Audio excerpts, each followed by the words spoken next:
시청자 여러분 안녕하십니까? 헬로티비 뉴스입니다. 인천에서 열린 제43회 대한민국 연극제가 23일간의 대장정을 마무리하고 공식 폐막했습니다. 이번 연극제는 연극 인천에 상륙하다를 슬로건으로 지난 5일부터 27일까지 인천문화예술회관을 비롯한 인천 전역에서 열렸는데요. 본선대회 입항에는 전국 예선을 통해 선발된 16개 시도를 대표하는 극단이 참가해 각 지역의 정체성과 동시대적 이슈를 무대에 녹여내 연극의 다양성과 예술적 깊이를 보여줬습니다. 이번에 처음 선보인 인천 크로스 테아트르 페스타 파라는 국내외 창작자들이 함께한 실험적 소극장 연극 프로그램으로 연극의 새로운 가능성과 가치를 모색한 시도로 주목받았습니다.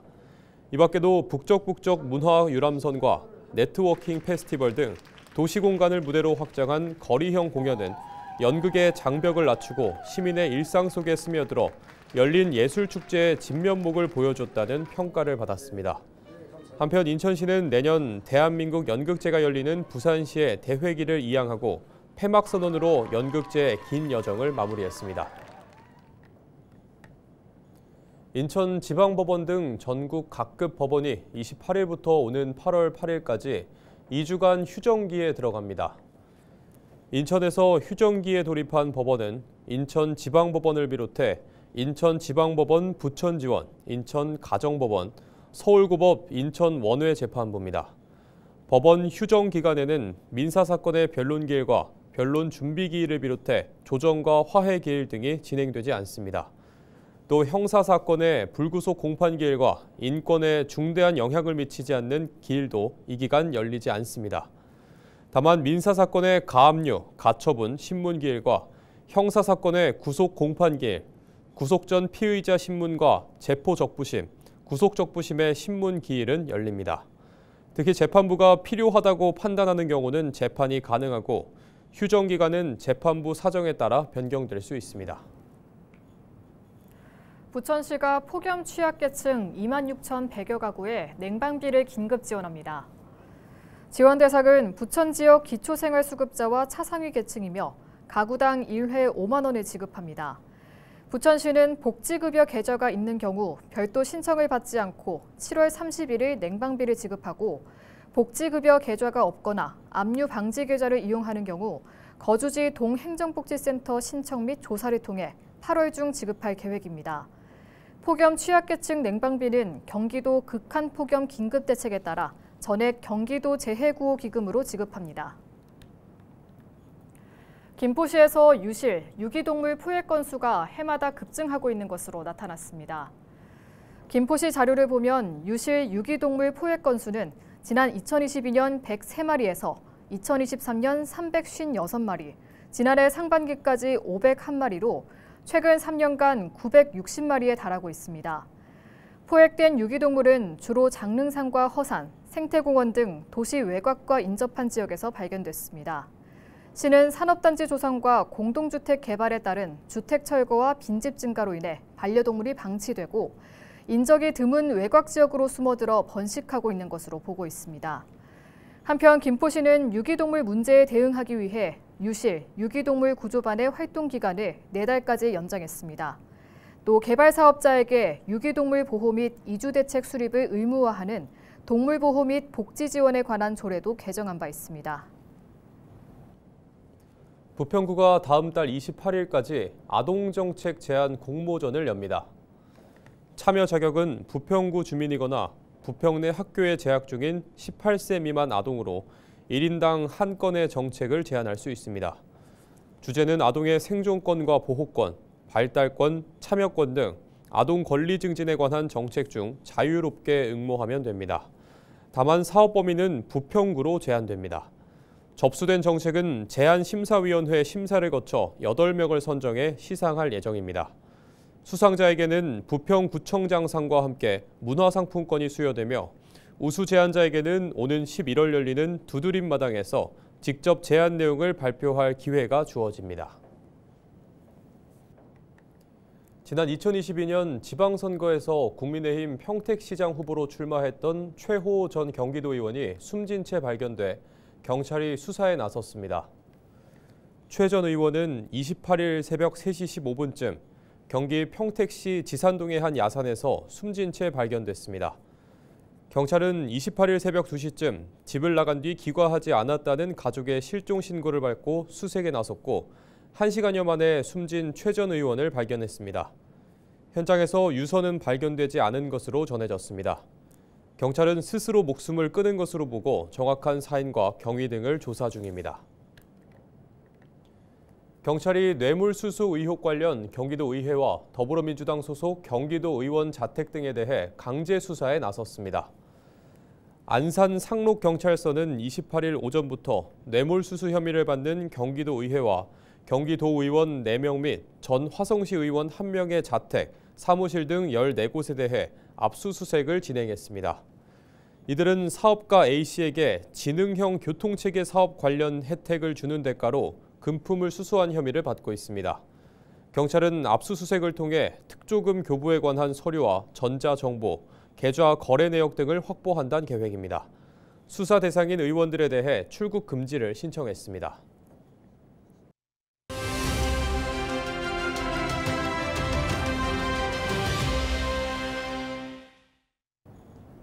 민생회복 소비 쿠폰 사용이 본격화되면서 골목 상권과 지역 소상공인 경제에 화색이 돌고 있습니다. 하지만 특정 업종의 소비가 치우치거나 지역 경제 활성화의 마중물로 기대만큼 효과가 나타나지 않을 수 있다는 우려도 공존하고 있는데요. 오늘은 인천시 소상공인연합회 황규훈 회장을 통해 민생회복 소비 쿠폰의 기대와 우려에 대해 직접 들어보겠습니다. 시행 초기라 판단하기는 어렵지만 주변 소상공인들의 이야기를 들어보면 긍정적으로 생각하고 또 기대 또한 상당히 많이 하고 있습니다. 우리 또 소상공인연합회에서도 기대를 많이 하고 행안부 책임자와 간담회를 가졌는데 정부 또한 민생회복 지원금이 소상공인들에게 도움이 되고 국민 복지에도 도움이 되기를 바라고 있고요. 또한 이번에 그 행안부에서 각 지자체와 같이 협조를 해서 이런 그 업소에 붙일 수 있는 민생회복 소비 쿠폰 사용 가능 매장이라고 이런 스티커를 지금 각 동 행정복지센터에서 무료로 나눠주고 있으니까 우리 소상공인 여러분께서도 꼭 행정복지센터에 가셔가지고 이 스티커를 받아서 꼭 붙여주시면 효과가 더 많을 것 같습니다. 실적으로 그 팬데믹 때는 인원 제한이라든가 시간 제한이라든가 이런 부분이 좀 정부에서 강하게 제재를 했잖아요. 외식업 같은 경우는 인원 제한, 시간 제한 때문에 그 재료를 갖다 놓으면 그게 좀 소진이 안 되면 그것도 소상공인들한테 심각한 문제가 되거든요. 그런 부분 때문에 제가 팬데믹 때는 글쎄요, 우리 소상공인들한테 어렵게만 만들었지 그렇게 도움이 됐다고는 볼 수가 없고요. 사실은 그 팬데믹 때 정부에서 돈을 준 게 아니고 꿔줬잖아요. 융자를 해줬잖아요.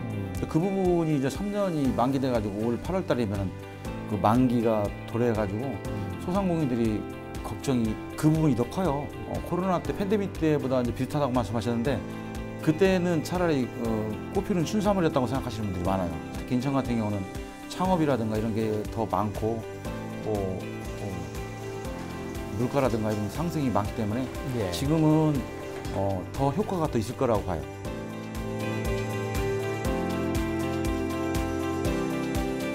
지금 폐업률도 업종별로 보면 1위가 소매업이에요. 1위가 소매업이고 2위가 이제 외식업, 3위가 제가 개인적으로는 공인중개사인데 부동산이 업이 세 번째예요. 그다음에 네 번째가 이제 도매업인데 이런 부분이 뭔 얘기냐면은 지원금을 씀에 있어 가지고 여기 4개 업종 중에 제가 보기에는 거의 외식업을 뺀 나머지는 글쎄요 일반 소비자, 일반 국민들이 소비할 데가 별로 없다고 보고요. 그래서 좀 효과는 있을 것 같은데 좀 일부 업종에 몰릴 것 같아요. 그래서 쉬운 얘기로 정부에서 이런 돈을 풀면은 그냥 소고기나 사 먹지 이런 게 지금 유행처럼 번지고 있잖아요.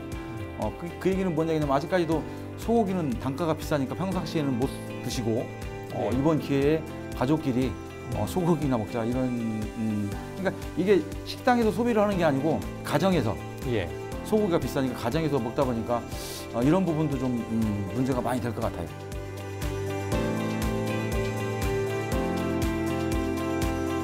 지금의 민생행복지원금은 이재용 회장님이나 대기업 총수들도 똑같이 받으시고요. 그다음에 어려운 분들 똑같이 받는데 그거보다는 저소득층 위주로 해가지고 뭐 40만 원, 50만 원 그런 차원이 아니고 100만 원 정도 그야말로 쓸 수 있는 기회를 맞아서 쓸 수 있는 소비할 수 있는 그런 쪽으로 좀 가닥을 잡아가는 게 좋을 거라고 생각해요. 그래야만이 또 소상공인들한테도 도움이 되고요. 전 국민이 물론 뭐 시간은 정해져 있지만 11월 달까지 정해져 있지만은 모든 분이 똑같이 받는다는 거는 그 돈의 값어치가 틀리잖아요. 그래서 제가 차후에 이런 정책을 하신다고 그러면은 정부 당국자들한테 말씀을 드리는데 차라리 어려우신 분들한테 많은 지원을 해주는 게 저는 소비의 역할이 더 잘 될 거라고 생각합니다. 경기도 전역에 폭염경보가 발효 중인 가운데 도내 온열 질환자가 지난해 같은 기간보다 6배 늘어난 것으로 나타났습니다. 경기도는 올해 7월 1일부터 26일까지 온열 질환자 438명이 발생했다고 밝혔는데요. 이는 지난해 7월 전체 환자 수인 78명보다 6배 많은 수치입니다. 5명 중 4명인 79.8%는 실외에서 발생했는데 그중 작업장이 37.8%로 가장 많았고 길가가 11.9%, 논밭이 9.1%로 뒤를 이었습니다. 연령별로는 65세 이상이 25.1%였고 질환별로는 열 탈진이 63.6%로 가장 많았습니다. 경기도는 도민들에게 물을 자주 마시고 낮 12시부터 오후 5시 사이 가장 더운 시간대에는 야외 활동을 피할 것 등을 당부했습니다. 인천 미추홀구 일대에서 전세보증금을 가로챈 혐의로 구속 기소된 일명 건축왕에게 검찰이 징역 15년을 구형했습니다. 인천지검은 인천지방법원 형사 17단독 심리로 열린 결심 공판에서 사기 등 혐의로 기소한 60대 건축업자 남모 씨에 대해 징역 15년과 추징 82억 9,555만 원을 구형했다고 밝혔습니다. 또 같은 혐의로 기소된 공인중개사와 명의수탁자 등 공범 28명에게는 징역 각 2년에서 10년을 구형했습니다. 남 씨 등은 지난 2021년부터 2022년까지 인천 미추홀구에 있는 자신이 소유한 공동주택의 임차인 102명으로부터 전세보증금 82억여 원을 과로챈 혐의로 재판에 넘겨졌습니다. 남 씨 등에 대한 선고 공판은 다음 달 18일 인천지법에서 열릴 예정입니다. 80만 명분의 클럽 마약을 들어오려던 중국인이 세관에 적발됐습니다. 관세청 김포공항 세관은 특정범죄 가중처벌 등에 관한 법률 위반 혐의로 40대 중국인 A씨를 구속했다고 밝혔습니다. A씨는 지난 4월 19일 일본 하네다 공항에서 김포공항으로 케타민 약 24kg을 여행 가방 속에 숨겨 기탁 수화물로 밀반입한 혐의를 받고 있습니다. 케타민은 마취제의 한 종류로 데이트 강간 약물의 일종으로 분류되며 일명 클럽 마약으로 불립니다. A씨가 반입하려 한 케타민은 80만 명이 동시 투약할 수 있는 양으로 김포공항 개항 이후 적발된 마약류 중 역대 최대 규모입니다. 조사 결과 A씨는 네덜란드 암스테르담에서 출발해 프랑스와 일본을 거쳐 김포공항으로 입국한 것으로 파악됐습니다.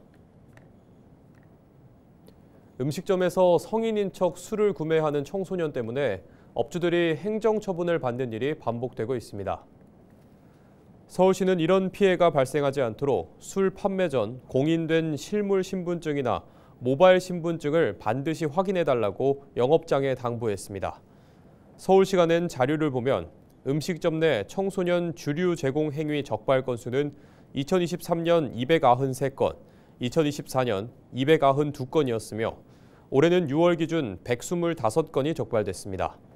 시는 적발 사례 대다수가 신분증 확인이 제대로 이뤄지지 않은 경우였다며 반드시 공인 신분증 확인 절차가 필요하다고 당부했습니다.